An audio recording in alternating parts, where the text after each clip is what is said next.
नमस्कार रेडियो माल्यवंत गोष्ठी बेतार केन्द्र को आपण मान स्वागत।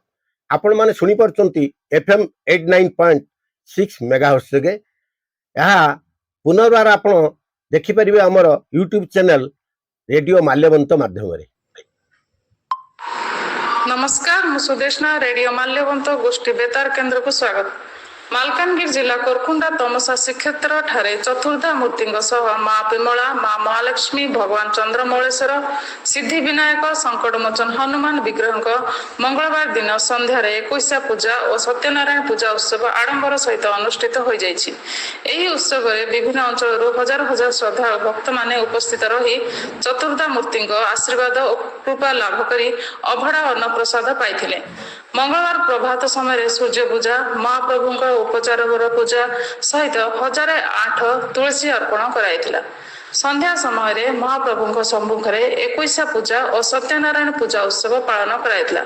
मंगलवार रात्र सुप्रसिद्ध कंठशिल्पी शिवप्रसाद दास एवं तांको सात कंठरे भजन परिवेशन कराइथिला। समस्त श्रद्धालु भक्तों निमंते दिवारात्र अभड़ा प्रसाद सेवन व्यवस्था होइथिला। मालकानगिरी जिला कोरकुंडा ठारे प्रसिद्ध तमसा श्रीक्षेत्र मंदिर तथा विग्रह प्रतिष्ठा उत्सव गत मास 20 तारिख दिन संपन्न होइथिला। मंगलवार दिन ठाकुर 21 दिन पूरी सत्यनारायण पूजा उत्सव पालन करा जायछि।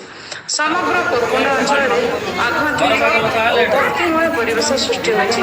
विशिष्ट पंडित और पूजक माने रीतिनीति अनुसार पूजा पाठ होम यज्ञ सत्यनारायण पूजा करथिले। गत 21 दिन व्यापी चतुर्धा मूर्ति और विमला महालक्ष्मी महादेव गणेशंक देवालय एवं विग्रहंकर पूजा पाठ चलीथिला।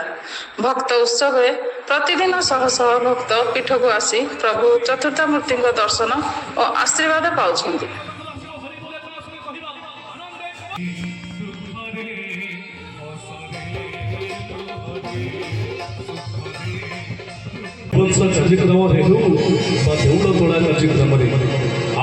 प्रिय कंठशिल्पी निबंधित कंठशिल्पी अच्छा आम महरे शुद्ध शिवप्रसाद दास शिवनना तो जोरदार करताली हरिपुर हृदय स्वागत करवा।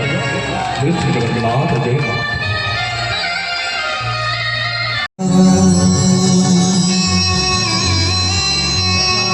मदात्मा सर्वभूतात्मा तस्मै श्री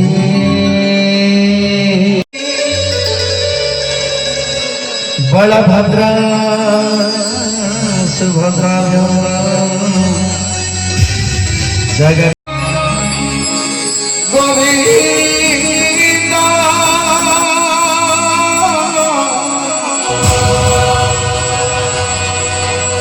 मधु गणुची मकर